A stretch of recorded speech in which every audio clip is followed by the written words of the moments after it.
We usually open these with a clip from the thing we're doing, but we have some housekeeping to do. Housekeeping. I'm a sexy skexy. What? You know, those birds from the Dark Crystal? I never saw a Dark Crystal. What? Really? Yeah. You never saw Labyrinth either? No. There was one more on my list of things that I'm going to be outraged that you have not seen yet. It'll come to me, and I will be outraged. Well, because of the nature of how we record these things, we haven't recorded maybe the longest break we've ever had. I was on a break. It's weird being back here. I like what I've done with my ceiling. But we have been in contact of the last, I think the last one we recorded was maybe the Freaky/Superman episode. It might be the watch along for Reanimator. I don't know which one. I've never seen Reanimator. It was so long ago. It's so weird being back after 6 weeks, or I think it's 6 or 7 weeks, honestly, since we recorded, which is a long time for people take a break. Like a month and a half. Wow, you got really good at math while we were away. I did. I ate a book, a math book. All that knowledge, right in here, buddy.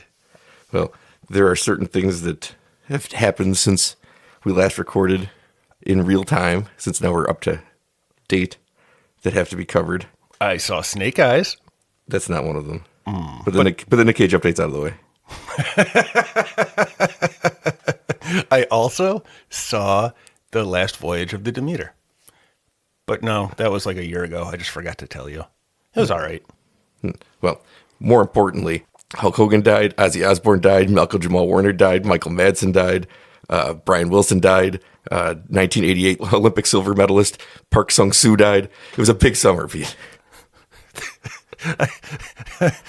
I forgot that this is what happens when we come down to the basement and record these things, and I forgot how sad it makes me. Well, not the Hulk Hogan part, but I guess the rest. I feel better now that that's out because I haven't been able to tell anybody, which is weird because we did hang out a couple times during the break. We were on a break. It's funny, right? Don't feel bad because Kitty has taken up the slack while you weren't around, and she just started telling me everybody who died with almost like a gremlin-like gleefulness that was, well, you know, I do like gremlins, so, but I did not appreciate the death. Real downer. Well, we hung out a couple times. We actually got to sit and have like a regular conversation without microphones one time, but it sounded exactly like this podcast. So we might as well just turn the microphones on. And I don't remember anything about it, just like I don't about these podcasts. I think we mostly talked about Superman again. It's a pretty good thing to talk about. We also went to the movies. What movie did we go to? Jaws. Oh, that's right. We did. 4DX. What does the X stand for? It was, well, there was that nudity in the beginning. Oh, yeah, right. This is a funny thing. I went and saw it myself when it opened. You saw a movie by yourself. I see movies by myself every week. Oh, that's so funny. I went and saw it by myself when it opened, and I got out of the theater, and I was driving back, and I called you on the way back, and I was like, Pete, we have to go see this. Because I went into it thinking, this wasn't shot in 3D. You know, some post-conversions look fine, but like you're messing with an all-time classic after 50 years. And then, you know, I didn't care about the 4DX as much, you know, where it springs the water at you and it moves the seats and stuff. I didn't really care about that as much as like just wanted to see the 3D because I thought, will this ruin Jaws? And then I saw the movie and I was like, this is the best fucking movie I've ever seen in my life. So I called you and I was like, I needed someone else to see it. So we went and saw it and we walked out and I think I was right, wasn't I? The fact that you called me immediately after watching a movie told me something was up because you tell me you're going to the movies, then I don't talk to you for a week and then we never bring it up again until I say, hey, did you see that movie? And you say, yeah, I did. And then I say, how was it? You say, you know, there's a whole website you can go to where I write these reviews down. And I say, I don't care about that website. I just want you to tell me because you're right here right now. And I do tell you. Yeah, but you called me right away. And then I knew it was going to be good. And you were right. I had the same thing with you. I thought it was going to be bad. Like how you can't 3D a movie that wasn't made for 3D. And I don't like 4D as a general rule of thumb because I get motion sickness apparently very easily.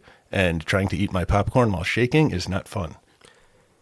Steven Spielberg pops up at the beginning of this thing and he goes, not in 3D. He was in 3D. And he goes, so you're wrong. He goes, you know, we want to do something special for the 50th anniversary. We put it in IMAX, put it in 4DX. We 3D remastered it. And he's like, I think it's the definitive way to see Jaws. And I'm like, you fucking sellout. Because this is the guy who complains about watching movies on TV, even though his movies have sold more VHS copies than anybody in history, except for Star Wars, I guess. Between Indiana Jones and E.T. and Jurassic Park, like his DVDs, Blu-rays, and VHS tapes are flying off the shelves for years, making him a fortune. And he's out here now telling me I got to watch something with a fucking moving seat, you piece of shit. And he's like, we hope it'll be like watching for the first time. I'm like, you fucking piece of shit sellout. And then 10 minutes in the movie, I'm like, this is the greatest thing I've ever seen. I feel like I'm on Amity. Well, the title, what is it? Title credits? Sequence, the credit sequence, the title, which you can't do at the beginning anyway. It's an end thing, but that's all 3D and it's seaweed. And I can't believe how much you're in the water. The movie does a great job of pulling you in. You are there on the boat. It's kind of nice. You're just kind of rocking back and forth, a little bit of sea breeze. Yeah. And then your boat's going backwards and there's a goddamn giant shark trying to eat you. Even before that, the way Spielberg shot this movie to cause chaos on screen is by loading the front of the screen with things, objects, and people. So there's always stuff happening in the background. And when you convert that to 3D, it's incredible. Because I've never seen a movie that has more stuff in the foreground. I've been paying attention to movies like since that has happened. And I guess TV shows too. But I've been watching Wednesday with the kids, and everything is faces first, everything in the back. That's how everything always is in everything, though. That's it. Really, the thing I walked away from the movie thinking the most, which is the thing I expected to think the least, is that Steven Spielberg is the greatest director of all time. Because this movie is, I knew it was great. I always thought the movie was perfect. It's better than I thought. The way that he does things is so much more obvious. Some of it's just being on a big screen. I've seen this movie my whole life on a small screen. Yeah, that's true. Because Jaws is way more terrifying on a big screen. You're right there with the people, because you're right there with people, the way he shot it, he fills the screen with tons and tons of townspeople, tons and tons of stuff in the background, stuff in the middle, stuff in the foreground. Because of that, in 3D, when Quint's introduced, it was always a cool scene. And I know that they move around the room around people.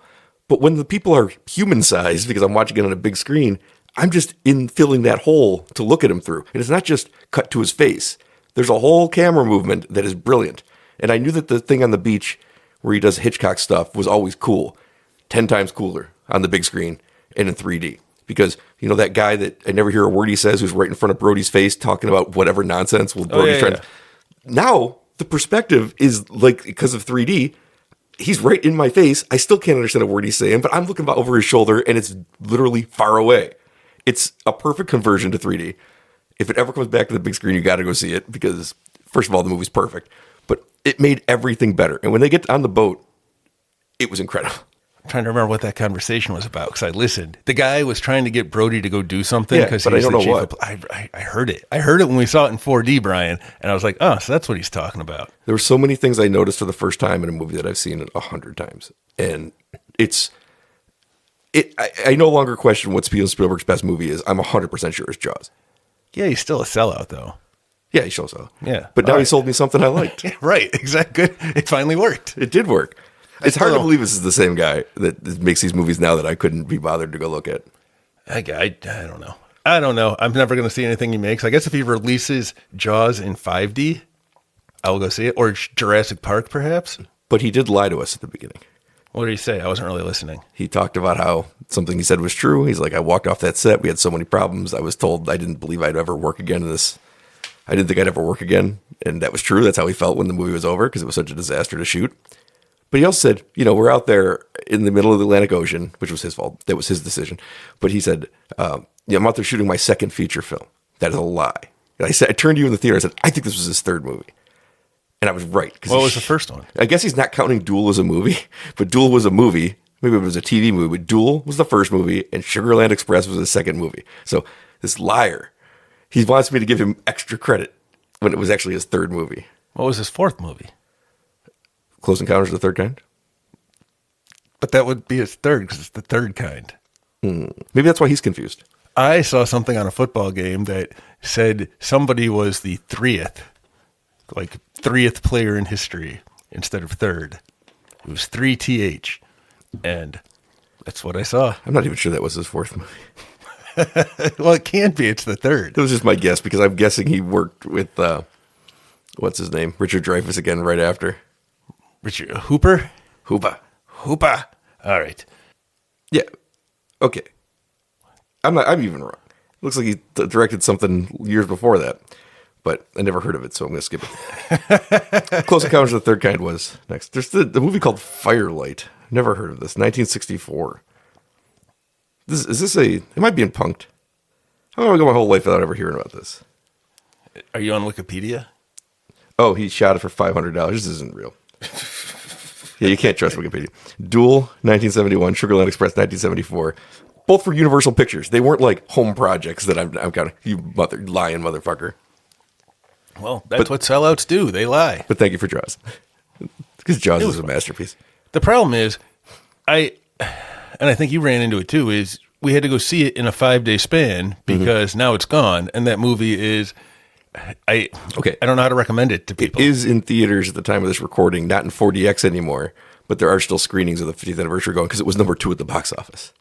Oh, okay. By the way, speaking of box office. I got nothing. Yeah, I don't know why you started. Speaking of box office. Is that what HBO stood for? Home box office? Yep. Interesting. Speaking of box office, The Conjuring Last Rites, the biggest horror opening in history. Well, what did it do? I don't know what the number was. It was projected to do 50 million domestic. It made 35 million on Friday. So they revised it to, it'll make 75 million. It ended up making, I think it ended up making 82 million, but then I think they actually had to revise that up again. But then when you took in the worldwide gross, it was the highest gross in horror history for the opening weekend. Number 1, movie's bad. Number 2, the last 4 movies in the series have been bad. Number 3, it's the highest grossing franchise of all time, was before this movie opened in horror, which blows my mind because most of the last half of the movies have been bad. But they marketed it as the last one for the Warrens because this was their last case. Now, I think they're going to have to go back on that and just be like, no, we just meant the last case. But they clearly marketed it as the last one for this mainline story, and they give it an ending to the characters. There's a bunch of offshoots, right? Like the dolls. It doesn't matter. How the fuck can you not make another one of these when the movie's the biggest one ever? I don't know. Maybe the people don't want to do it. No, they do. That was the funniest part, was they saw an interview with the 2 actors, Patrick Wilson and Vera Farmiga, and they were talking about how like they don't understand why it's the last one. They're like, we like doing these. It's fun. You get to come back every few years and do another one. And they're like, she's like pretty. You can tell she's kind of upset about it. And he's like, yeah, it's really gonna hit me like in 2 years when that phone doesn't ring. And I'm like, I think that phone's gonna ring. It's gonna ring. Because how do you make that much money and then say, yeah, we're good enough? There's movies that say like Freddy, the Final Nightmare. Like, that wasn't the final nightmare. There's never an ending. Someone 20 years later says, you know what? We need another Karate Kid. Trot him on out.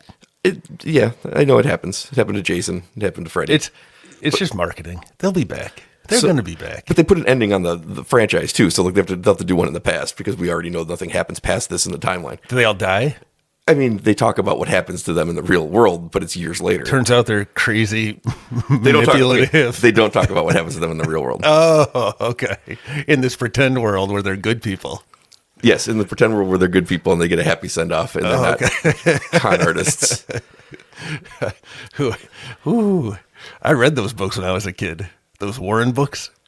Yeah. They talked about Jesus a lot. The movie was bad. I like the first one. The first one's amazing. Annabelle Creation's amazing. I don't know if I saw that one. Like, the first Annabelle's trash. I just ranked these on scarevalue.com. The first Annabelle's trash, second worst movie of the 9. First movie's incredible, best movie of the 9. Annabelle Creation, the prequel to Annabelle, is terrific. And then there's an Annabelle Comes Home that's pretty good. And then there's 2 Nun movies that are bad, one of which is like one of the worst movies I've ever seen. The second one's all right. I mean, it's not good, but it's all right. And then the second Conjuring's really good. Third Conjuring's worse. Fourth Conjuring's worse. It kind of goes as you expect. I saw the first one, and I remember not being impressed by the second one, and I haven't seen the rest. Second one's, you know what it is? It's the Freddy 2. It's a Nightmare on Elm Street 2 thing that happens a lot, where this isn't as good as the first one. I don't like it. It's bad. And then 7 more movies come out. It's better than 5 of them. And you go, you know what wasn't that bad? Conjuring 2. Time fixes a lot of problems for things. Alien 3 has this. Alien 3 sat for decades as like, oh, that's the bad Alien movie.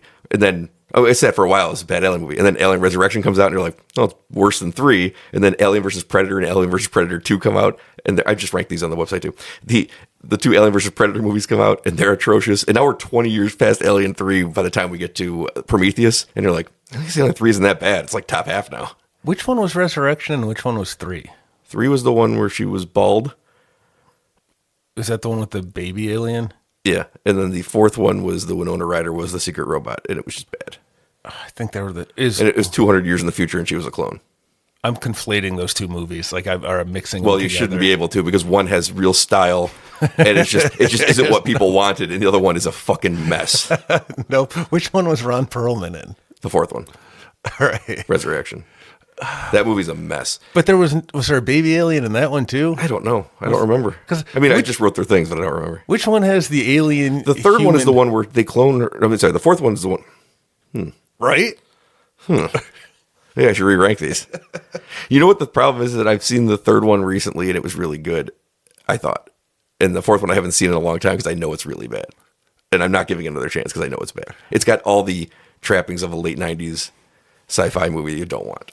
But doesn't she almost make out with an alien baby in one of them? I don't know. I think she does. I thought it was 3. I know that we had the 4 mainline movies, 2 Alien vs. Predator movies that are bad, 2 prequels from Ridley Scott that are very divisive, and then the new one. Oh, I saw that one too. I like that one. It's playing some greatest hits, but we've talked about this before.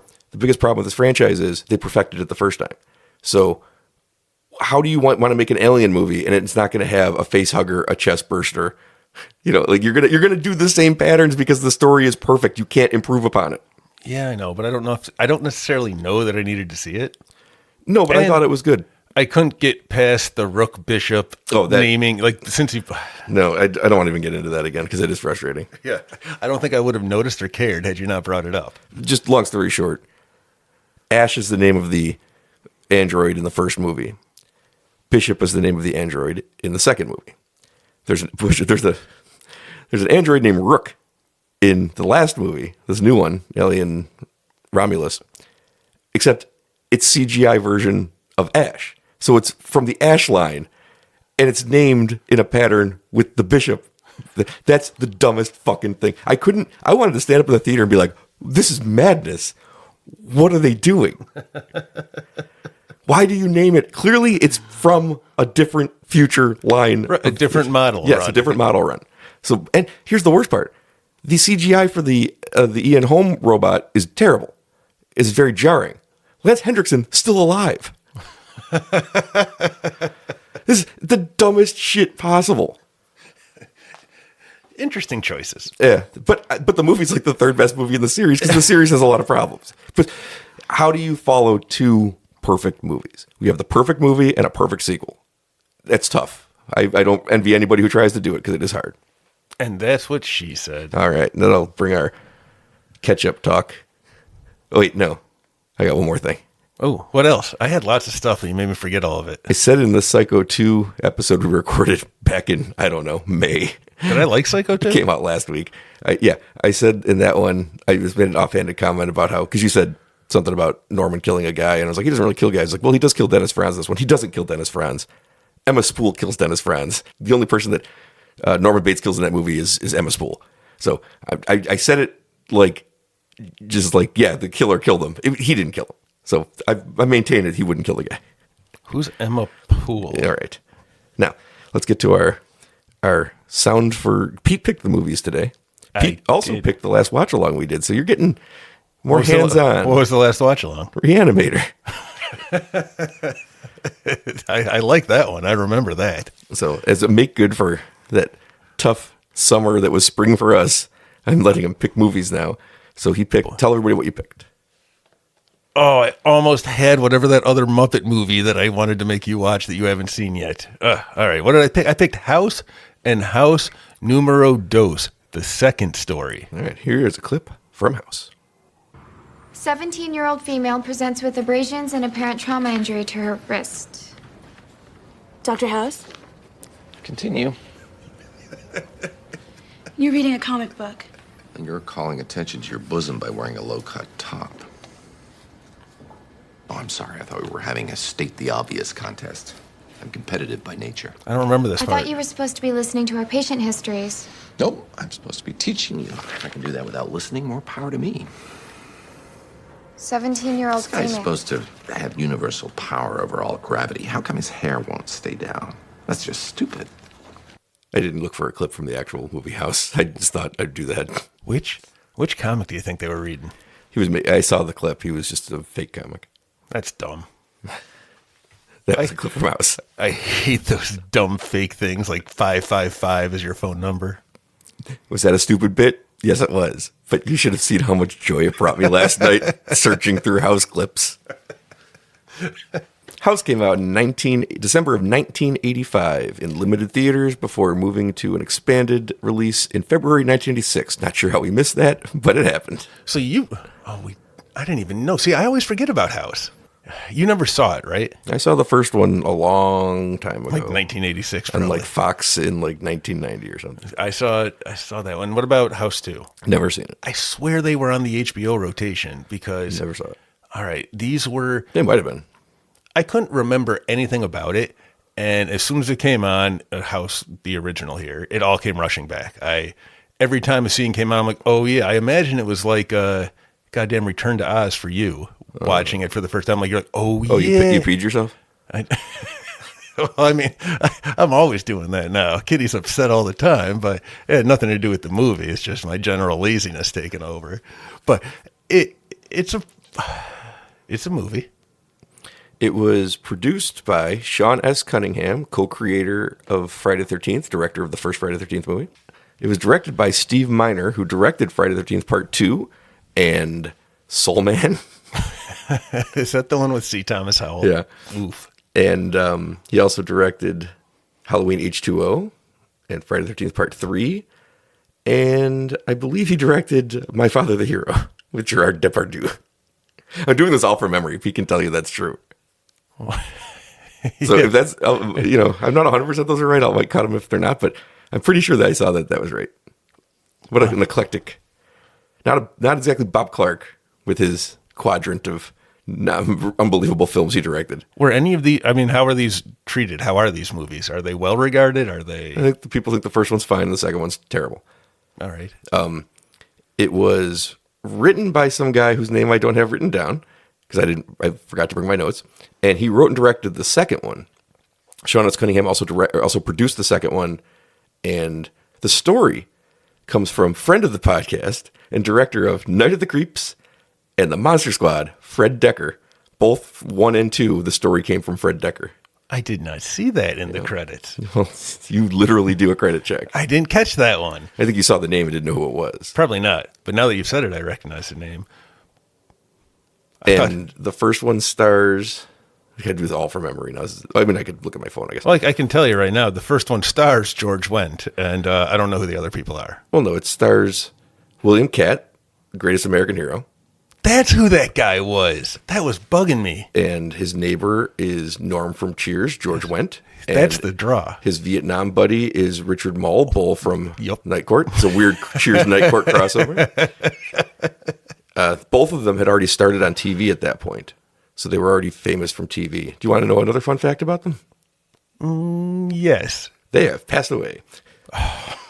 Not William Catt. William Catt's still with us. I thought you said fun fact. Yeah, that's fun. Fun for me.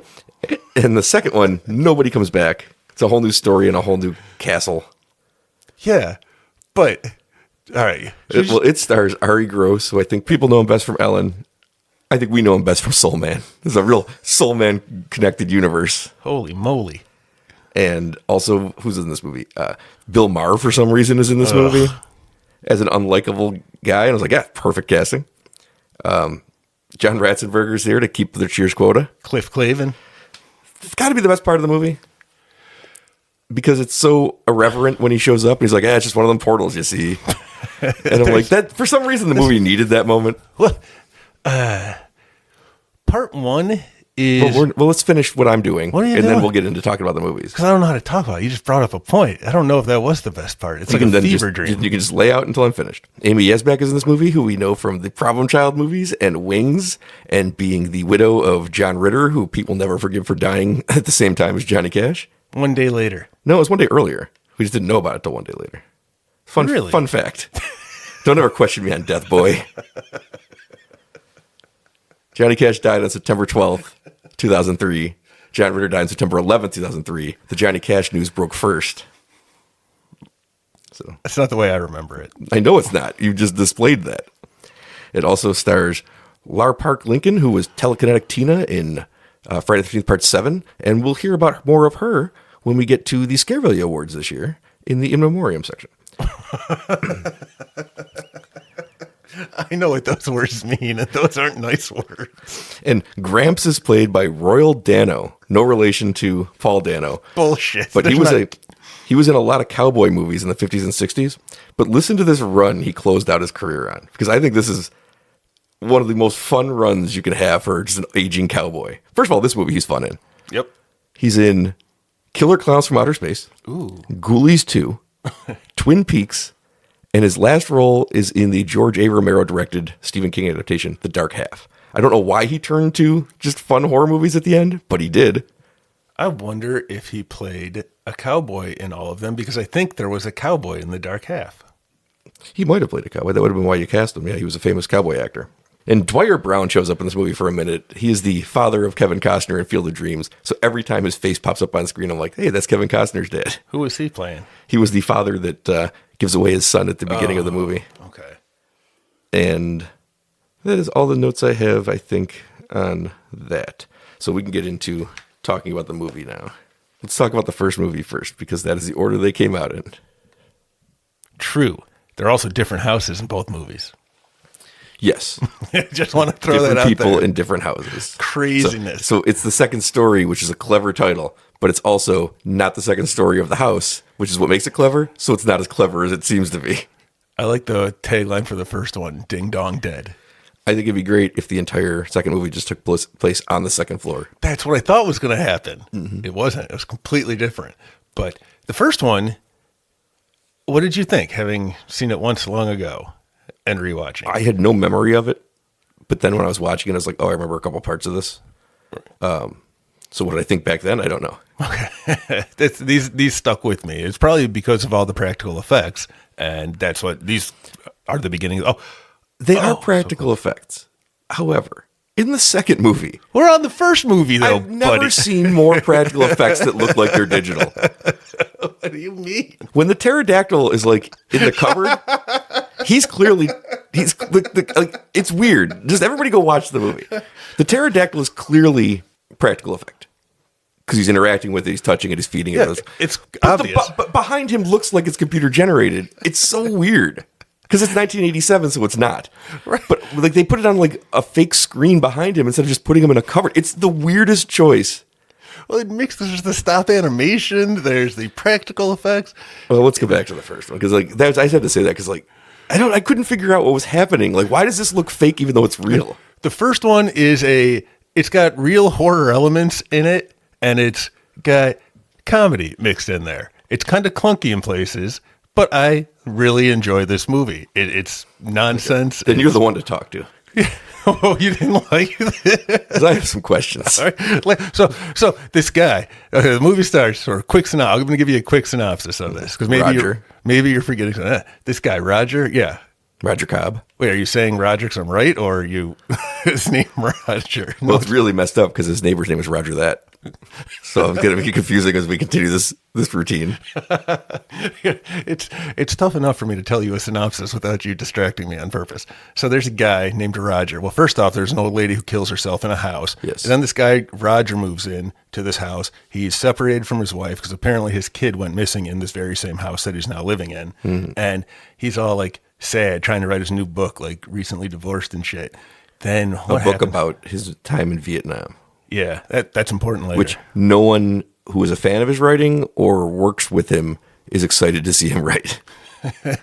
and George Wendt is his neighbor. George Wendt is his neighbor. And I don't know. Things get weird. A dead old lady comes out and starts chasing him as a big monster. Like the house opens up portals to different things, and it's trying to kill him. And I guess it kidnapped his kid too. And he goes and he fights a bunch of different stuff, and then wins. And George Wendt really doesn't do much to help him, but he's there and he's pretty cool. And yeah, that was that movie. Let's start at the end there. George Wendt does do something to help him, and it's one of my questions I have about the movie. He comes over and he's like, oh, this guy's losing his mind. This William Cat, Roger, who I'm a fan of. I'm such a fan of that I carry pieces of his book around in my pocket, even though I don't know I'm going to run into him. No, he brought it the next day to have it signed. No, he didn't, Pete. They ran into each other outside, right. And he's like, I'm a big fan. Look. And he reaches into his pocket and has his book that he's read so many times. Yeah. The bindings come off, and it's just the pages. So he does bring it over to get autographed because he didn't have a pen that day. Pen he forgot. He left the house, no pen. Version of his book in his pocket. I'll tell you why. Because that's a book you take if you ever read anything, you illiterate peasant. You take your books and you take them everywhere. You don't need a pen when you're reading. Why would you take a pen to read? That's nonsense. I just like to think that he has other books in his other pockets too, just in case he runs into those writers. No, it's not. It's just a happy coincidence. Because I've many a time have books in my pocket, and I can find you probably a couple dozen books in similar condition upstairs in my library right now.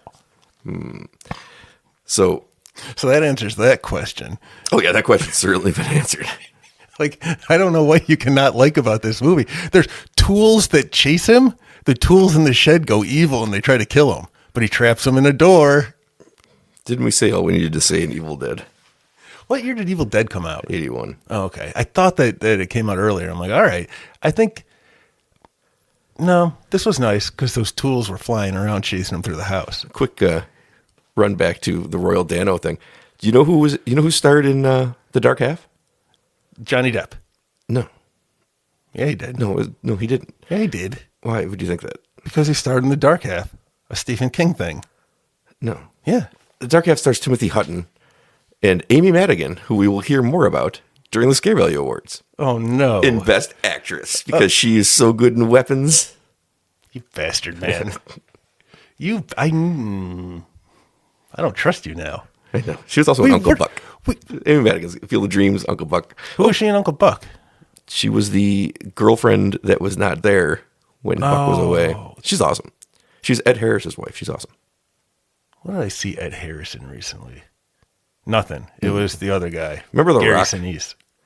Yes. Remember how The Rock opens with him at his wife's grave and it just says his wife? I do not remember that. Movies are dumb. Speaking of dumb movies, I have some more questions about the movie House.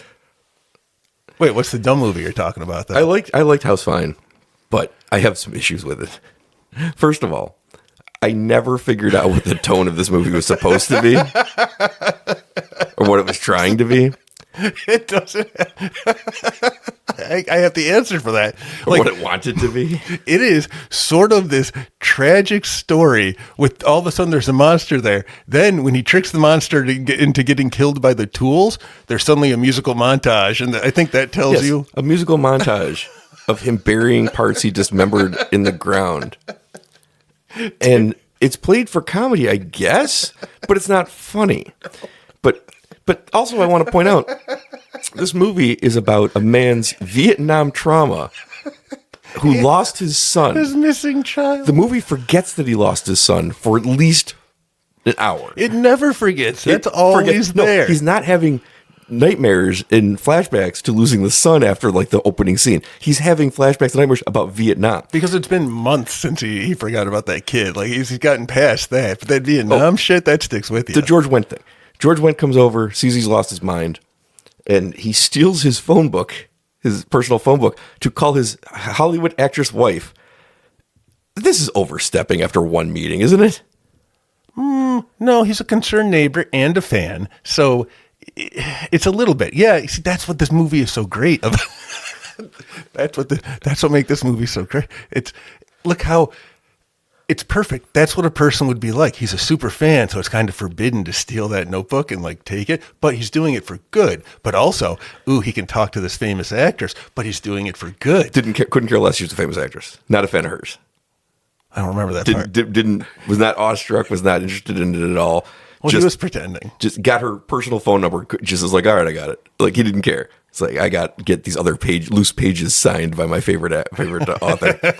So he's having these flashbacks to Vietnam, or you're seeing his memories of Vietnam. It's one of my favorite things in the movie because it's just shot on a stage with some foliage put on it. Yeah. Couldn't be more obvious. But every one of you see him at his typewriter typing, and then he has these, you see the thing he's typing about, the story he's relaying in his thing, like the memory. And every one of them ends with him kind of like coming out of it like he was in a dream, like, oh, and he's terrified and things. But half of them are just like conversations they had in the jungle. Like, they don't all end with like a bomb going off or someone getting shot. One time they just talk to each other for a minute and it cut back and he's like, oh. And it's so funny because you just know that they didn't think about that when they were filming the scenes, that they didn't have enough traumatic stuff. So one time he's just talking to Bull like, hey, man. It's like, hey, can't wait to get home. And he comes back out of it like, oh. It's so stupid. War is hell. That is what PTSD looks like. You shouldn't lessen trauma that is very real and presented quite well in this film. I laughed so fucking hard when it came out of the window. I was like, nothing happened. So there's another thing that happens in this movie that we need to talk about. Yes, I think you know what it is. I really don't. So far, you've really come with nothing that can't easily be explained.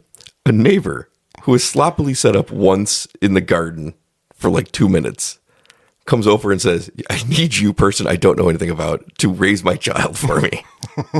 Now, it's the 80s. I know 80s parents are a little bit loose, but you don't know this man. And then when she gets there, the first thing she sees is him chase her son into the bathroom, hears bathroom noises, and then he carries him out. He's like, oh, we're all good in here. And she's like, great, can you watch him now?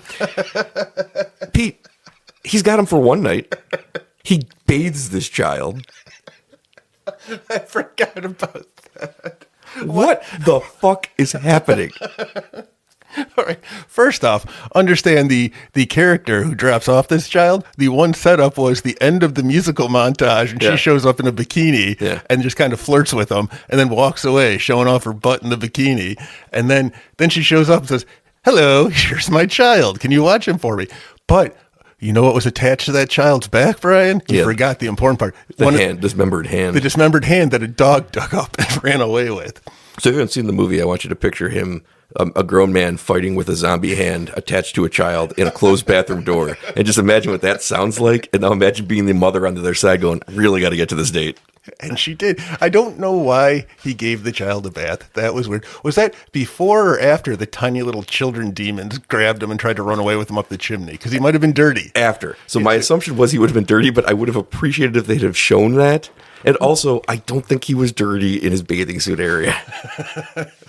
When I don't remember even. Hey, maybe he shit his pants because of what was happening. Did the mom or the kid seem pretty blasé about everything?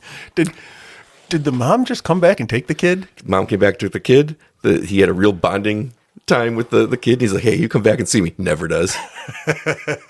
No, they don't do any kind of a good job here. And they have the opportunity to.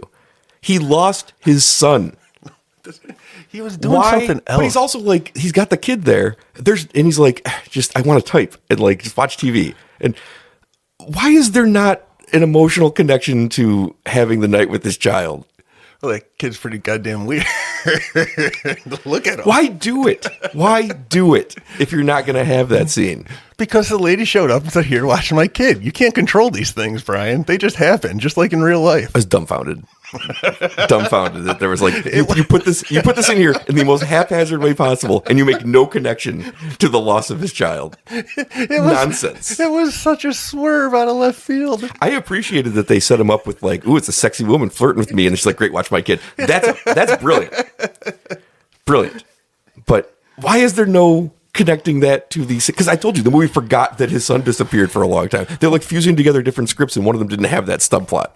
And I know that's true because they somehow try the arrogance to try to tie the disappearance of his son to his Vietnam memories is the most brazenly bad writing I've ever seen. Pete, what are you talking about? So his dead Vietnam buddy Bull, yes, took his son from the magical house he didn't live in. And he goes into his Vietnam memories, finds his son, and saves him. And his son is back for real. Yes. Because that's what happened in the first place. That house is like doorways. All those doors. I understand. Do you? Pete, it's not his fucking house. Yeah, but the house had a doorway that opened up into that hell dimension that he lives in, the dream dimension. I want you to think about that again. There's a door in a house that is not his. It is Aunt's house that opens up to a specific Vietnam memory that he's writing at the same time. Well, that's the connection. That's why, because there it is right there, Brian. By writing it, he brought these memories back to life. Okay, I can get to that. Then why the fuck is it there when he disappears in the first place? Because he was at his aunt's house with his kid, and he was in the house with all his memories, and they made the doors open up to those memories. Like, they opened to different things based on different, like, people. Who's remembering a singing Marlin that looks like the big Billy Bass? What is his name? Somebody who watched Evil Dead 2. Billy Big Mouth? Yeah. Somebody who watched Evil Dead 2. They saw that. It's a bass that, or is a marlin that comes alive. Looks pretty cool. He shoots it with a shotgun. And then, because they put in the scene where, this is one of those scripts that drives me nuts because you can see how they reverse engineered everything. Like, why is George Wendt, after one day calling his famous Hollywood wife? It's because you have to have the next scene where she shows up in quotations and then he shoots her. Because, I forgot about that. It doesn't make any sense that she's there. She just told him, I can't do anything because I'm there, to tell George Wendt I have call tomorrow. But when she shows up, you're like, oh, it was nice of her to come. So you can believe it's her. But if he doesn't call her, it doesn't make any sense. So it's a scene that only exists. My first question is, why does he do that? And it's like, I know why, because you have to have the next scene. But that's not good writing. That's bad writing. I told you why. Because he was concerned about his favorite writer. That was cool, though, because you do get a pretty good amount of time where you think he just killed his wife. Yes. So she turns into a monster. But then she turns back into his wife, and now he's just got his wife's body, and it was pretty good. And the body kept disappearing, and it was fun. And I don't see what the problem is. And there was a closet monster upstairs. Which one? Oh, that was the big one. Whose dream does that come from? The girl from Poltergeist. Remember the closet monster in that one? You want a fun fact about her? Oh, no. No, I don't. Okay. No problem. I got fun facts about both the girls from Poltergeist if you want them. I know your fun fact about the younger one. Well, the older one was strangled to death by her boyfriend before the second one came out, and it was Griffin Dunn's sister, Dominique Dunn. I don't know who Griffin Dunn is. Do you think when he killed her, he stood up and said, Dominique Dunn? God, I hope not. Because then I'd be laughing at something pretty awful. I don't feel good about any of that. I know you don't. You are a sick man. This is what happens when we don't record for a month and a half. That would hurt. So he brings George Wendt with him to hunt the closet monster. Well, yeah. Why? I don't even know why he did that. George Wendt's got nothing else to do. What I like about it, though, is that George Wendt's kind of funny. And then Roger gets sucked into the void of the closet, which is where he goes back to his Vietnam set. Yeah, that's... When he gets out of there pretty easily, too. Just runs through another door. And George Wendt's there, and he's drunk. Such a George Wendt thing to be. Well, got to do something when you're not at Cheers. He's just passed out drinking whiskey or something. Well, I assume that's because he freaked out. He lost his new best friend. Sure. His bestest friend in all the world just got sucked into a closet, and the monster was real. And George Wendt hadn't been taking it seriously at all. Well, he must have gotten super drunk because we don't see him again for the entire climax of the movie until he runs outside to be part of the final scene of the film. Say nothing. He just runs around the corner like, oh, I'm alive. I didn't even notice him. Yeah, he just runs out. He runs out to see the amazing reunion between the mother who doesn't seem to have cared that her son disappeared, just moved on with her career. She was so cold. And the son who is inexplicably alive from his memories. Not only alive, but seems to be in perfect health. Well, the way he gets to it is, I will give it this, the way that he figures it out is fairly clever. The aunt had been painting a picture upstairs and is partially covered by a towel. And why would anybody look? The painting wasn't any good. And when he takes it away, he sees his son stuck in a mirror in the painting. And he goes into the bathroom and he looks in the mirror and he's like, I think he's in that mirror. He breaks the mirror and there's a void behind it. But here's this. Before that, they show that mirror like 2 times during the movie earlier. Like he's in that mirror, and I turned to Kitty because she was down for that part. And I'm like, see that? That's 2 times they've shown that mirror. They're going to show it a 3rd time because of the rule of 3, and then something's going to happen. And it did. Well, I like that, the way that void. I like the way they did it. And there's a little bathroom monster, which I think is what his neighbors probably calls Roger after that bathroom experience. He enters the void, finds his son caged by... But he's got to throw a rope, and it's just this giant blackness. And don't forget there's a flying skull that attacks him for a while.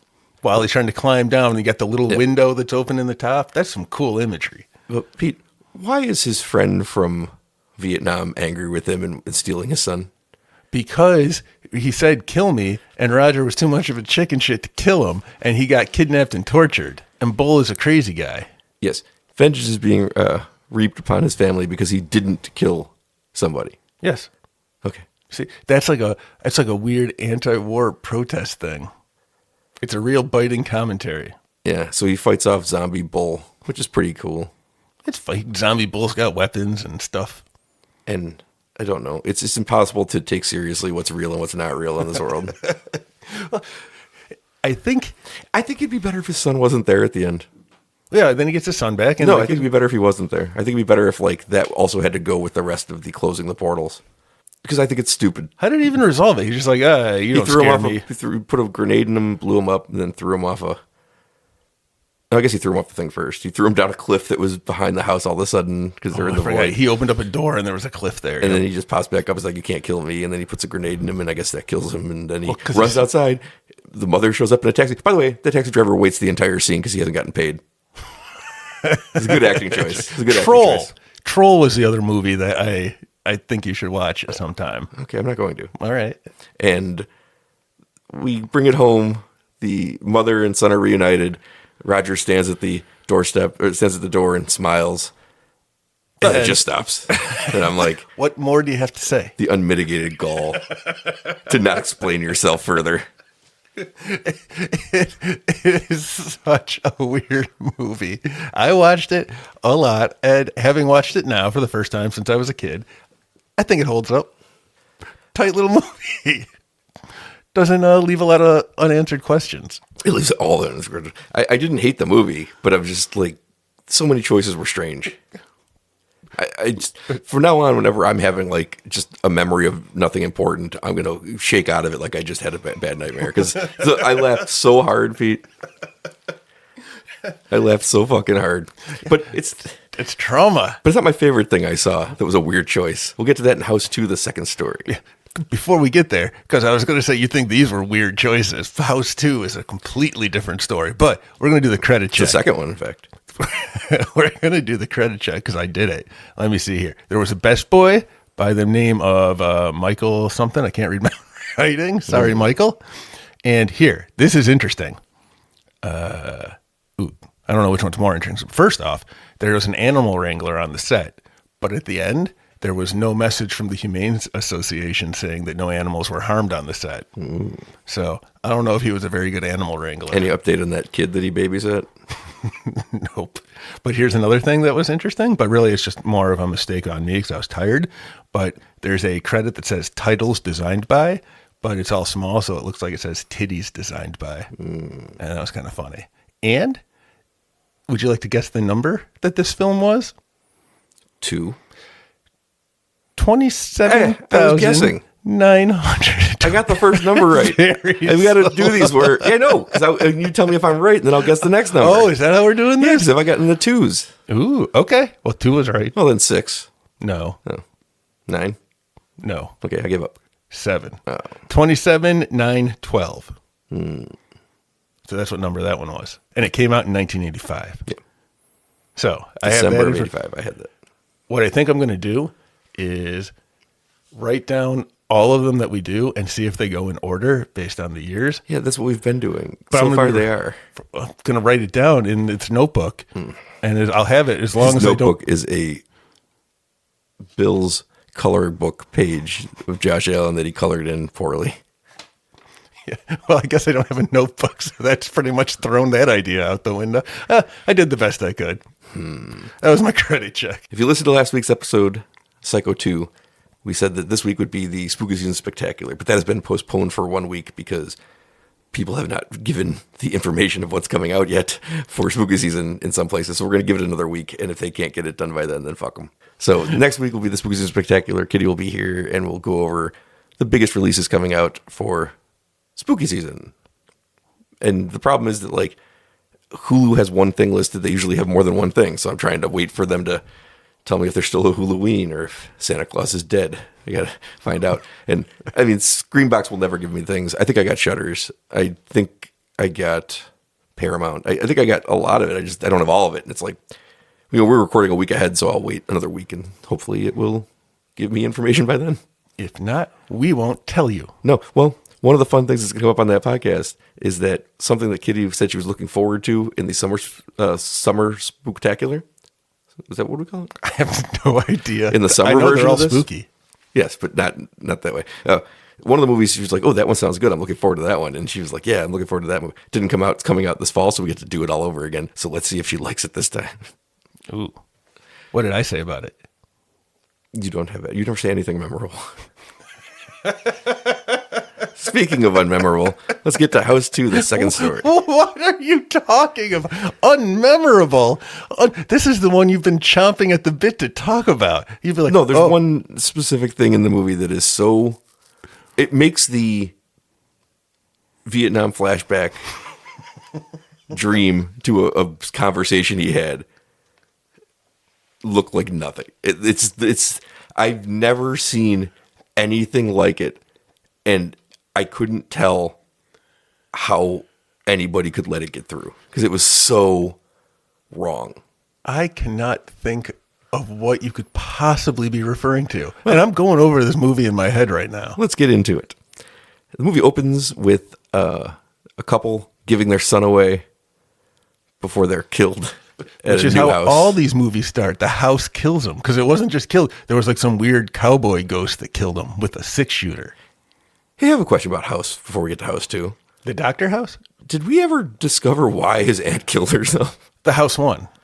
House one what? The house wasn't terrorizing her. House was terrorizing, apparently, just the guy that doesn't live there. No, it was terrorizing her too. All right. It didn't like that family. I think it terrorized anyone who lived in the house. Feel like they didn't tie that together very well. They said it once. He was like, the house one. Yeah, that movie opens with a grocery delivery guy Yeah. with one half full bag of groceries. She must be the worst customer in town because you know how often she must have to order for these deliveries?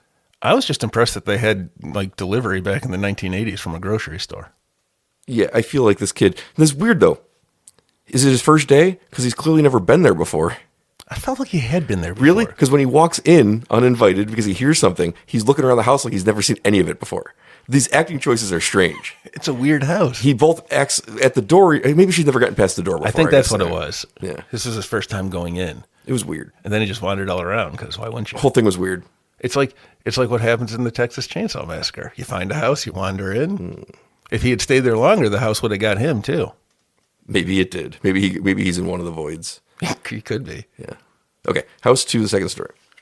Baby gets sent away, and then we cut to the future.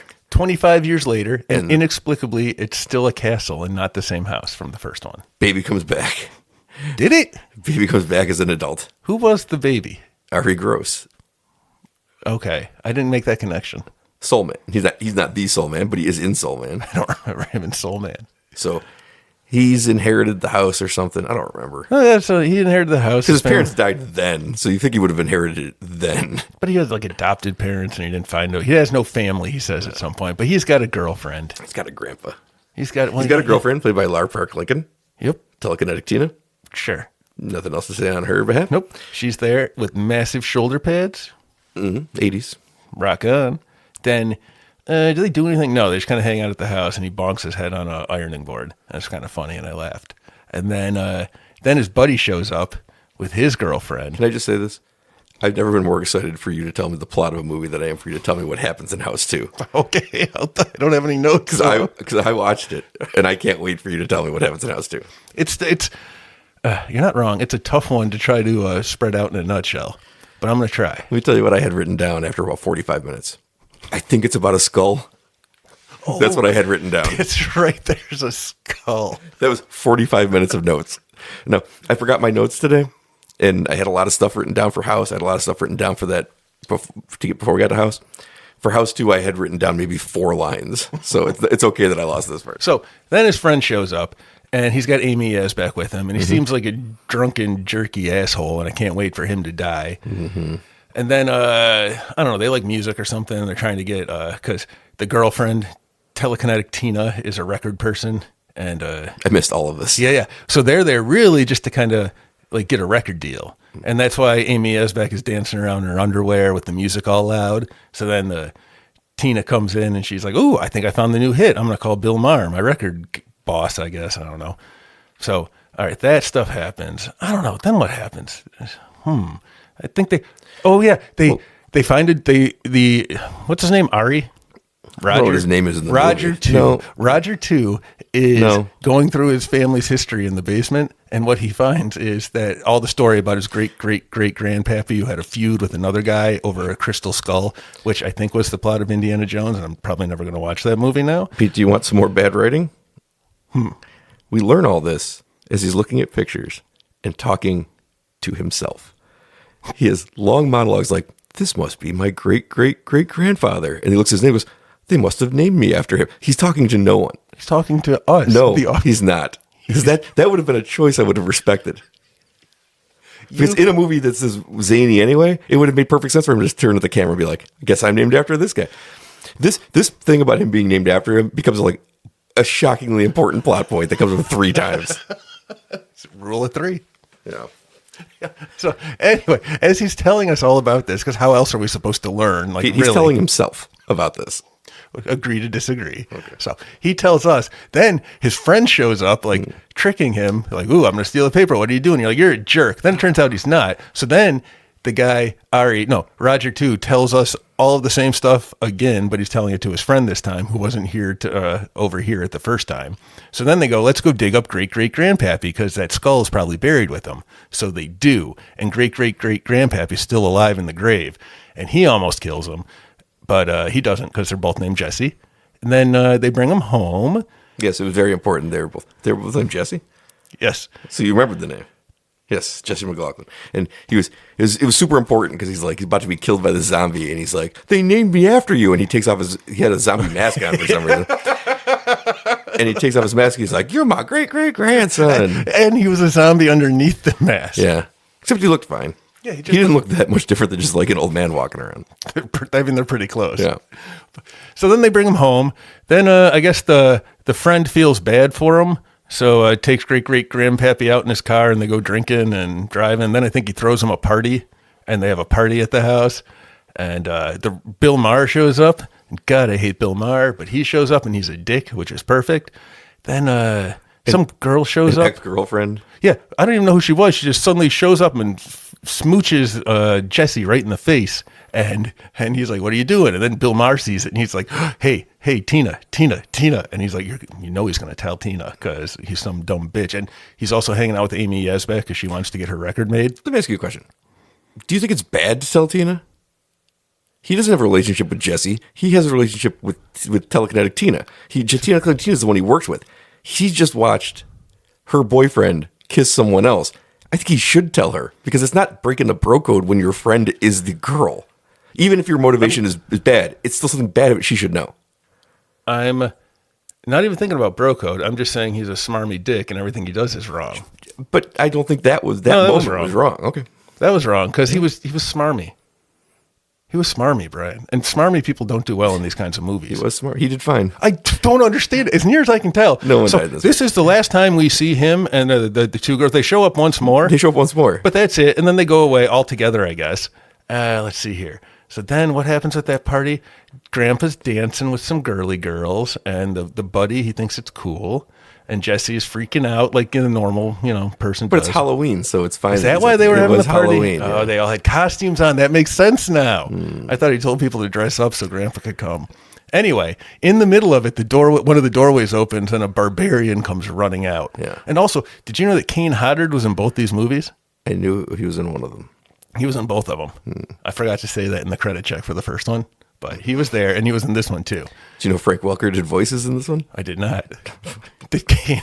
Who is Kane Hodder? I don't know. Kane Hodder's Friday the 13th. That's what I thought. All right. Frank Welker does the voices of Slim Reeser, Baby Pterodactyl, and Cater Puppy. Cater Puppy, that's what they called, or Catter Puppy. Catter Puppy. I had Catter Puppy or Puppy Pillar. Puppy Pillar's better. You think so? Puppy Pillar? All right, I couldn't decide. Puppy Pillar. All right, anyway. So where were we? Oh yeah, the barbarian comes in, steals the skull, dun dun, runs off back into the jungle that his room is. So they chase him in, the buddy and and Jesse. They run in looking for the skull. Oh, Grandpa got knocked out, I think. So they run in there, and it's not just a jungle. They've upgraded, Brian. Not the set from the first movie. This is full on prehistoric stop motion dinosaurs running around. Then a pterodactyl steals his skull. Yeah, I think Jurassic Park stole a lot from this scene. I think they they beat up they get rid of the barbarian. A giant monster eats him. They get their skull back, but when he's holding it up in triumph, a pterodactyl steals it. So then he has to go fight a baby pterodactyl to get it, but falls off of the nest with the baby pterodactyl, and when he hits the ground, he falls into like his living room back in his house. As one does. Yes, as one, because it's a crazy portal house. Then they find out they have a puppy pillar that came back from the jungle with them. Then, man, there's some other stuff that happened. At one point, they have a nice family dinner with the puppy pillar and the baby pterodactyl. Like they have a little bib on the pterodactyl, and that's pretty funny. And great-great-grandpa's there. Then, for some reason, the bad guy who you forgot about from the beginning, his partner, great-great-grandpappy's partner, who they were fighting over the whole skull about, he just shows up and they have a showdown, and Grandpa dies, even though he was already dead. The cops show up and blast everything. The house catches on fire, and then the guy, Jesse, he takes his puppy pillar, and he takes his baby pterodactyl, and they walk through a doorway as the house burns, and they end up in the Old West, and he's burying Grandpa, and he puts the skull right on top of the pile of rocks, which seems like problems waiting to happen. House 3. But then he gets, at one point, they opened a doorway. Oh, Cliff Clavin came. Holy shit, so much happened in this movie. All right, they win.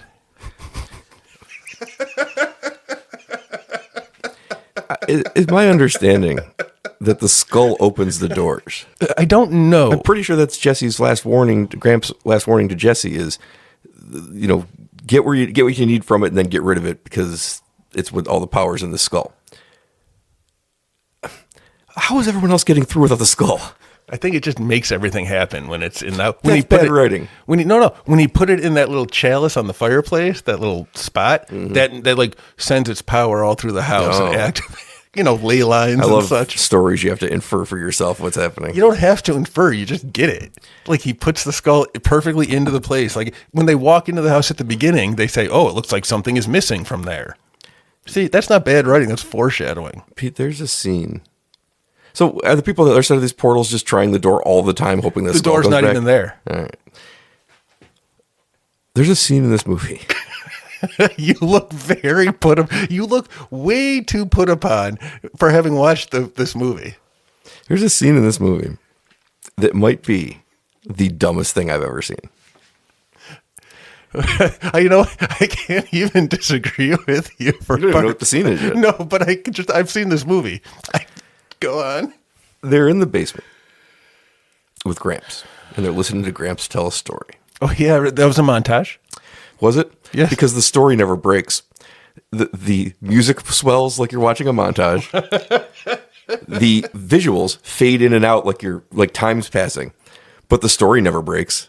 So it's a montage of one story that never has a cut. I rewound it. I watched it 7 times.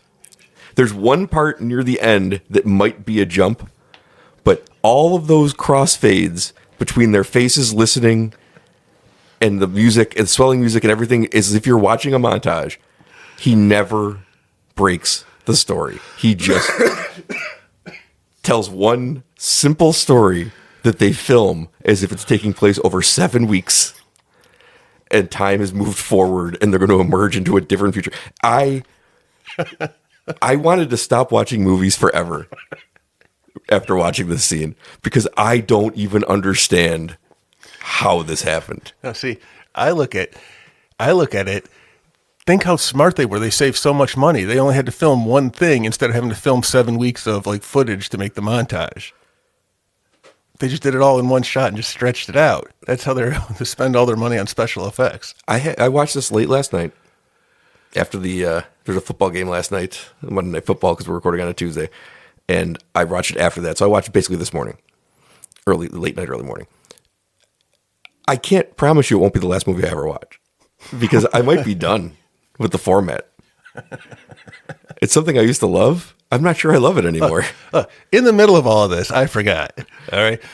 the doorbell rings and Cliff Clavin shows up. Yeah. And he's like, hey, some lady called me. I'm the electrician. And he's got like a giant electrical case. Like I've never seen anything. This thing is so big. Then he starts talking a bunch of weird stuff about power. And I'm like, I don't know electricity, but I don't think you have 240 in the house. You are an electrician.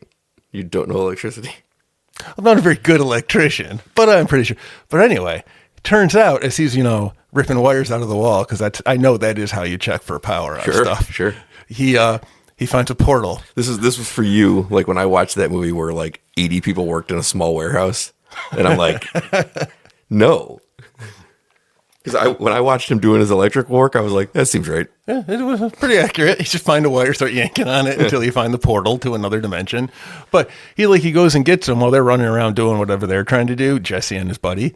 And Cliff Clavin brings them back, and he's like, you got yourselves a portal to another dimension here. And he helps him, and he pulls a sword out of his giant case, and they go rescue an Egyptian goddess or Egyptian princess. I thought it was Mayan or something. Aztec princess who was about to be sacrificed. So yeah, they just burst in, rescue her, and run away. Who is maybe the model 80s female character because she never has one line. Son of a bitch, you're right. She just is around to replace because his girlfriend leaves him. Yeah. But it never comes back. So many unresolved things happen in this movie. But then she's there in the Old West with them. No, that's not. Oh, yeah, her. Yeah, that's her. His girlfriend never comes back. No, his girlfriend never comes back. Right. Oh, God. So they rescue her, and then the rest of the stuff happens. And then after they put the skull on the grave, Jesse turns around, and he's got his covered wagon there because he lives in the Old West now. And his buddy's sitting there in the back and gives him a thumbs up. And the girl they rescued is driving the wagon. She moves over for him to Two things sidle on up. Two things on this. The ending was a surprise to me. I didn't see because that following the plots they had set up, since he actually didn't do anything wrong with his girlfriend, and there was nothing to make you believe that they weren't in love, I thought, okay, because when they meet the Aztec princess, the friend tries to hit on her immediately and she's not for him. I thought, this guy's going to do something brave and she's going to fall for him. And then the girlfriend will come back because he didn't do anything wrong and they'll end up happily ever after. That's not what happens. No. But also, I thought, when Cliff Clavin shows up, John Ratzenberger, when he shows up, I'm like, oh, I wonder if that's like a joke because George Wentz in the first one. But it was deep enough into the movie where I realized it can't be a joke because they don't know what anything funny is. What are you talking? He at the very beginning, there's a closet that he's scared of, and he ominous. And he opens it up, and that's when the ironing board falls out and bonks him on the head. That's comedy. That's Three Stooges comedy gold. Ratzenberger was pretty funny in it, though. I did enjoy his character. He gets to do more, even though he's there for less time. He gets to do more than George Wendt did in the first one. I feel like he was there for more. George Wendt wasn't in it a lot, but he's in the whole story. Yeah, 30 seconds here. This just pops up after relationship drama hits the fan and like 8 characters exit the movie for no reason. Amy Yasbeck just disappeared. She was always hanging around with Tina and Bill Maher. She was always just there. But she wasn't there when they left. She just had disappeared already. It was maybe something happened to her and I was asleep. I don't know. Did anyone die in this movie? Gramps. Aside from Gramps and I guess the other cowboy? Yeah, that's it. It's a very low stakes movie. That's the term I was looking for. I was going like, what is this? Like starter horror? Is this horror for kids? Like I didn't know where to. It was gateway horror. Yeah, gateway. That's the word I was struggling to find. Yep, gates work both ways because when they're good, it could be a gateway to something else, and when they're bad, I'm not going to go in there and I'm going to leave that alone forever. You got to be careful when you make a gateway horror movie. Monster Squad invites you in. I think House 2 says, oh, this wasn't for me. No, there's nothing remotely scary in that movie at all. Not the pterodactyl? Not the giant brontosaurus? The pterodactyl that they play for fun. Do they put a bib on it? They hide him in a cupboard. So yeah, there's a whole scene where they're hiding Gramps in a closet in the kitchen. And he's trying to hide all this for reasons I don't understand. He's trying to hide all this from his girlfriend. Right. It would make a lot more sense if he just explained what was happening. And Bill Maher's like, he's cheating on you. And he's got her in that closet. And he's like, no, it's my dead great-great-great-grandpa who he dug up. He's like, and I'm going to show him to you. And he opens it up, and it's the girl for some reason. That kissed him in the face earlier. Doesn't make any sense. Doesn't make any sense. So hold on, I'm not even done yet. They could have... He doesn't think about this until minutes after they've stormed out of the house. Just opened the cupboard with the pterodactyls in it. That's what I thought they were going to open to begin with. Like, I forgot that Grandpa was in the closet. When one didn't work, the first thing should be like, oh shit, well, look at this. Well, Instead, he's like, I don't have any ideas. Well, even if the pterodactyl had shown up that second time after he lied the first time and the face smoosher was in there. Smoocher, yes. The only way it could have been. Why? And she just disappeared too. They left her in that closet. The house burned down. No, the movie's bad. The only thing that could have been funnier is if the pterodactyl kept opening the cupboard behind them. Like, as he's trying to explain explain himself, and the pterodactyl keeps like peeking out. So like it could have been exposed by that, and he didn't think to do it. That's the only way it could have been funnier to me. Oh yeah, all right. And by funny, I mean not intentionally funny. More like this came out. They made this movie. So when they track down the barbarian, and well, first off, the buddy pulls out a little knife, and the barbarian pulls out a bigger knife. That's funny stuff, right? But the barbarian chases him and is about to kill him, and he's laying on the ground cowering, and then a giant monster shows up and eats the barbarian, and then the buddy rolls over and it's like, the barbarian's gone. And he's like, coward, why don't you come back and fight? That was pretty funny. Oh boy, you like House 2? How can you not? Oh, you can watch it. How can you not like House You could watch 2? it and have respect for yourself. This is a movie I could put back on. Oh man, see, I guess that's why I watched it so much. I remember this was just like House 1. As soon as I started watching, I'm like, oh yeah, I remember the cowboys. At the moment in a film, and I hate to compare a film to this. At a moment in a film where the stakes should be the highest and the fear should be the peaking and the suspense should be really building, this movie instead somehow becomes this weird like Saturday morning cartoon with a caterpillar dog, Puppy pillar, and a pterodactyl, and it's like watching a TGIF show. Like Belky Batacamus is going to show up soon, and Ari Gross is like his cousin Larry, and he's just sitting there with like his arms crossed, shaking his head like, "Oh, we did it again! This strange family we made." What is this movie? This is the precursor to the found family genre of film that Dominic Toretto and Vin Diesel have perfected. But this was where it started from. This makeshift family. I got to say, the puppy pillar, he wasn't used for anything ever. He served no plot. He served nothing other than, hey, he was there and he's cute. And people would pet him. Do you want to know what I think happened? What? I think they built that for a different movie. It 100% looks like something from Alice in Wonderland or one of the movie Troll, where the entire premise of the Troll is a troll is making this apartment complex all his different realms from, the fairy time. So each apartment is a different realm. That thing fit right in a bunch of these forest realms. I genuinely think they might have made that for a different movie. Well, these are both 80s movies, so we can do our lists. I didn't see any minority characters in these movies. Oh, yeah. Holy shit. I forgot about the checklist. Nope, no minorities. They had a party, Pete.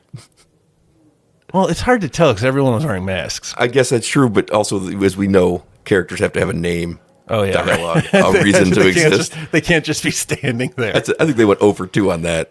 Oh, 100%. And no butt shots, no boobs. These are bad 80s movies. Although we did see Amy Yasbeck in her underwear, and you could see nipples poking through her shirt. She looked good, too. Yeah, Amy Yasbeck. Yeah. She was from Robin Hood Men in Tights. And Wings. And Dracula Dead and Loving It. That is all I know her from. And John Ritter's Funeral. And I've seen her at that. I'm not going to say. She was really married to John Ritter? Yeah. Interesting. Yeah, they met on Problem Child. Whatever happened to that kid? I don't have an update for you. I dislike that kid almost as much as I dislike that Welch's grape juice kid from the commercials like 30 years ago. I really hate that Welch's grape juice kid. Same taste. Different. I'm going to fucking punch that kid. I'm going to punch that kid like Nicolas Cage punches things. Anyway, got anything else to try to say bad about House 2? Because it was a really good movie, and I recommend. It was a really good movie. It was the best movie ever. I just wanted to point this out.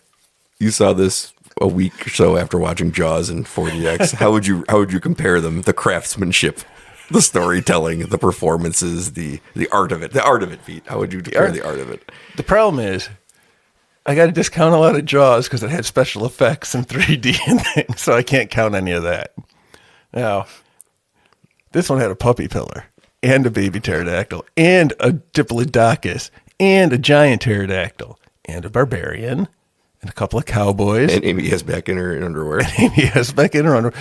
Was anyone in their underwear in Jaws? Ooh, Mrs. Kittner. She was in a bathing suit. She was in a bathing suit. Yeah. Lots of people in bathing suits. Yeah, but Mrs. Kittner. I'm never going to forget that montage that wasn't a montage. Because now I'm going to have to watch everything differently. Like, everything has changed. I have to rewatch every movie I've ever seen. You know, that is what happened to me because of Jaws. I pay so much attention to where things are in the frame because of that. Yeah. So I'm glad that I can do the same for you. Now you can look at movies in a whole new light and appreciate them in a whole new way. I'm going to make you a weird promise right now. If we ever make a movie, I'm taking that idea. I'm putting in a montage where nothing cuts. Was that on an episode of Community? I feel like they might have done that. No, nobody's ever done what they did in this movie. Nobody ever would. That's why I want to do it. Yeah, but you like this movie so much, you go back and you watch individual parts 7 times. I thought I was like asleep.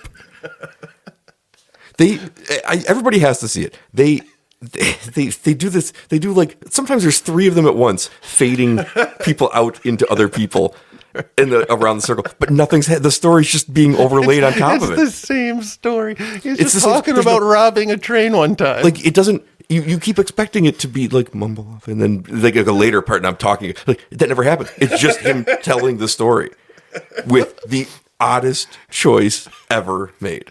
See, in part 1, the montage, they had music, so they had to pay somebody for the rights to that, right? Yeah, I looked it up too. The song, because it's a famous song, but it's not the famous version of the song. The song that plays. You're no good? Yeah, and a weird choice that doesn't fit. But no, you're no good. You're no, No, good. I get you're the no lyrics good, might fit. Baby, it fits. The Perfect. tone doesn't fit. Yes, because that's when the movie that's when the movie has its Emperor's New Groove moment, where they're just like, fuck it. Let's just go in a different direction. I looked into this pretty hard, actually, because everybody's kind of been trying to figure out what this is. Because it's not the famous version of the song, but it seems to be the same singer. So they just found an alternate take of just saves a little bit of money. They found an alternate take of the famous version of the song. No, this isn't the Linda Ronstadt version that was also famous. This was the first famous version of the song by whoever the singer was. I don't remember her name. I don't remember but either. It seems to be an alternate take from the same person. I can't quite crack what's happening here. Now, you're the credit guy, so I'm sure you looked into it. Yeah, but that's not important. No. Now, see, but follow me before I forget this thought. That montage was also over the course of a couple of hours while he chopped up. Yes, you could definitely see there were more holes Yeah. and more chopping going on. It wasn't just him telling a story of doing it.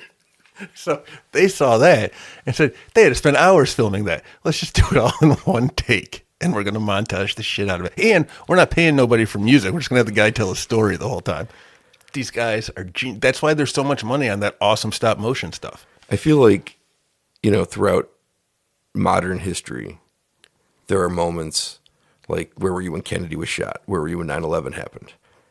That montage, for me, is definitely top 3. It's like the Challenger explosion, 9/11, and watching that montage that doesn't go anywhere. Remember when Gramps, I think they ended up calling him, he's fascinated by a tissue box and he's just pulling out. He's like, they just never stop. And he pulls out tissues and then he's like, there's nothing on this television box. I hate this thing. No, he looks at it and he's watching it and he looks at this actor and he goes, see this guy here, this actor, this weak, he's weak. He would never be strong enough to it's Ronald Reagan. I was like, that is the funniest part of that movie. Yeah, they had their biting social commentary. This movie is so much more than I imagined. That was their biting social commentary, a long dead cowboy seeing Ronald Reagan in a movie and saying he looks weak. I guess it's pretty good. Yeah, came out in 87, so they felt like they could safely mock him and not get punished. Well, I guess we're going to move on because I'm done talking about this movie forever. Good, because I have Nicolas Cage news. All right. Do you remember when I told you that he had cobras? Yeah, they taught him how to act. Yeah, and he would use it for Ghost Rider, and he'd like do the head side to side thing. Well, he thinks, this is Nick Cage, he thinks that Heath Ledger was doing some like reptilian stuff when he was doing the Joker with all the tongue in and out of his mouth, he thinks he was channeling a reptile of some sort. Which leads me to think that our first ever Nicolas Cage rumor might be true. Do you remember how I told you that he has a Cage's dozen worth of tattoos? Mm-hmm. One of them is it's rumored to be a monitor lizard wearing a top hat. And based on this other information I just found out about the reptile stuff, I think that it's probably true. So I'm going to call that rumor true. All right. I guess. I still, you know what? I don't want to talk about it anymore, but I can't stop thinking about the montage. As you were talking in my head, there was music playing and it was fading over your face to a different face, to the couch, to a poster. And I was like, yeah, it's just not going. I like, what the most impactful things I've ever seen in film. You know, I saw Scream and it changed my understanding of what movies could be, horror movies could be. You know, I saw Halloween and it really, and then I saw this. Those are like the top three. Where I was like, oh, nothing has to make any sense. This was the movie where I learned that you did like this. Like I've never seen The Room, the movie The Room. Yeah, I've never seen it either. But now if it's not like 90 minutes of just that happening, it can't be what people make it out to be. It has to be too competent. Because this was the most incompetent fucking thing I've ever seen. Remember when Gramps found out that he was an old zombie-looking monster and not like young like he was supposed to be, and how sad he was? That's body horror. He got past it immediately. They went out drinking and into a party. And he was cutting a rug with them youngsters. I need an oral history on that scene. Like Ari Gross is still alive. I'm sure the other guy's still alive. Gramps is long dead, but I need, and the director Steve Miner's still alive. I need to know. Dude. No, that wasn't Steve Miner. It was a different guy. I need to know that writer director if he's alive. I need to know. What do people think about this movie in the horror community? Nobody talks about House 2. People talk about House a little bit. What? House 2 is where it's at. House 1, people is House 1 a cult thing? I can see that. House 1 is kind of people like it. Yeah, it's a weird movie, but it's got real horror there, at least for a while. But even the other stuff is scary. Like that void is terrifying. The void's a great idea. The void stealing his child from his Vietnam memories, not my favorite idea. Is history changing? Why would history change? Because apparently the 1970s can pop into the future and steal his son. That's just his mind. His mind created this room, this dimension. His mind populated. Other people put different things. How does time work in the void?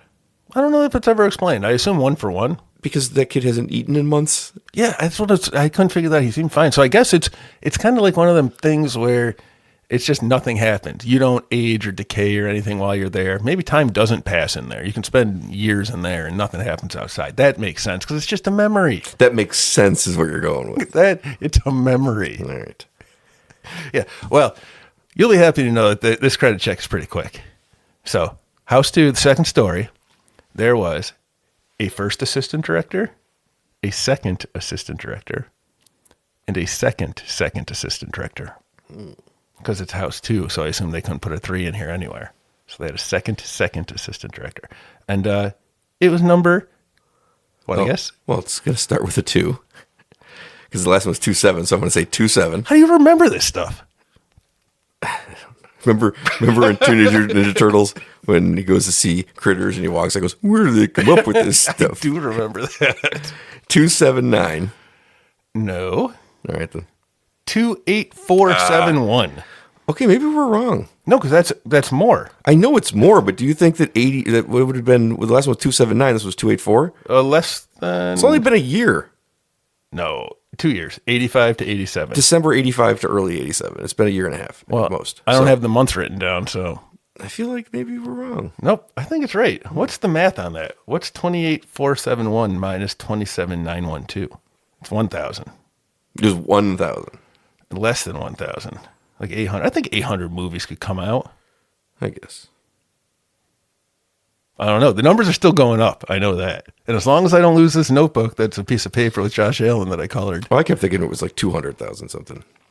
No, it's just 20. It's only 5 digits? Yes. Okay. I thought it was 6 digits. So, okay. That makes more sense.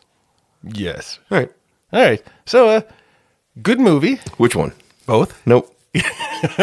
You're the one who keeps talking about part 2. You said I'm never going to talk about it. You brought it up immediately. This movie, it sticks with you. It's one of the ones that you just walk out of the theater, you're like, huh, and then you just think about it. I'll never forget it. You're right.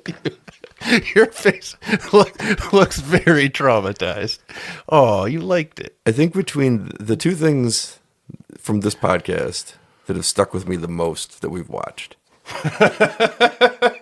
are that montage, which will never leave my head, and I can never watch anything again the same. And in the movie Maximum Overdrive, where the waitress runs outside and says, "We made you." Those are the two things I'm never going to forget. That can be explained by Stephen King being high for the entire shoot. But this is cinematography. This is art. This is, you know what this is? This is like that guy that you like David Lynch. This is like David Lynch. Yeah, it's all surreal, different. Maybe these are the doorways that go into the different dimensions, whatever, where David Lynch's people hang out. Uh-oh, was Bill Pullman in there? Yeah, he might be. He might have been the Richard Mole. He might have been the army guy because he changes shapes. He's a shapeshifter. Just like that one monster. Oh my God, this makes sense. The monster in the first one who looked like his wife, but then it wasn't his wife. Shapeshifter. I guess that's a power that you have when you're On the Lost Highway. when you're on the Lost Highway. I guess there's a third thing that I'm never going to get past from this podcast. But that's it for this week. That was Pete's last time choosing movies. Worth it. And they made 2 more of these movies, but we'll never watch them. Did they really? Yeah, William Kett comes back for the 4th one and dies at the beginning. So that's the payoff to his story. He's got a new wife, I think, and he dies to pass it on to another thing. I think that people think the 4th one's like better than the 2nd and 3rd one. I call but it it's not bullshit. Good. The 2nd one's atrocious. It's an atrocious movie. It's like they cast people and then they ran over on filming, so they just couldn't use them anymore, so they just never showed up. You know, that makes a lot of sense, actually. A lot of things make sense when you start making up the reasons they're there, like the cat or the puppy pillar that was from a different movie that got canceled. I mean, that's how I rationalize almost everything I do. It's just, if you make up the reasons, it makes a lot of sense. Next week, we will have the Spooky Season Spectacular 3. With however many movies we know about. That's right. I know about a lot of them. I know about... I knew enough to do it, but I feel like something's going to come out where it's like, there'll be like a couple Hulu things where it's like, those are worth talking about, and I won't know about them when they come out. When the episode is If we did them now, I wouldn't have that stuff. And then we'd have to put the little addendums at the beginning. Addendum at the beginning. But yeah, to show like we did for Scream when the dates kept getting... Oh, God. Where information kept coming to light, and we had to keep updating the episode because it was sitting for so long. I guess I never considered that we could have just kept recording into the future and just tacked on quick ones. I guess I never thought about it that way. You know, I guess I'm just not as good at doing this as like the guy who made House 2. I know. I wish I got to see. I want to do an episode that's like House 2, where like halfway through you just disappear, and I have an animatronic bird Pterodactyl that just sits next to me. Wasn't it? You didn't think it was at all heartwarming when at first the pterodactyl, the baby one, was like evil to him and fighting him, and then it became his friend? Do you think he bathed him too? It's a different movie, but do you think he bathed him? I assume that's what happens in these houses. That's the only part about both of these movies that bugs me. Oh, that's the only thing. No, is why are they different houses? I'll tell you what bugged me. This is the only thing. When he's saving his son from the Vietnam set. Yeah. He escapes in the water and swims back to the pool. Fucking portal in the pool. Well, that's where the kid I know it is. But how the fuck it's not even in the house? The whole ground. Hey, there was a haunted The movie pool should in be some called movie. you get mad about what things like this, titling things. This movie should be called House and Adjoining Property. I think it's assumed that the grounds are part of the house. No, property. a house is a house. It's hard to argue with that It's statement. hard to argue with this statement. It's one thing that I know. A house is a house. A pool is a pool. Land is land. You're right. That's kind of stretching it a little bit. But in Poltergeist, which made all the rules for horror, in Poltergeist the pool was haunted too because all the bodies were in it. That makes sense because the property was built on top of the property was haunted, not the house. This is supposed to be the house. It's called House. Yeah, that ties into my problem with it's a different house. The house is the problem, not some other house. It's that first house. Yeah. So I understand what you're saying about the pool stuff. I don't know. I don't have an answer. It's the one flaw in this script. Otherwise, it's a tight script. Yeah, it's perfect. And the choices. Mwah. All right, Spooky Season Spectacular next week. I'm going to go hang myself. Like the old lady at the beginning of the first House movie. You'll hear about me in the Scare Value Awards. See you next week.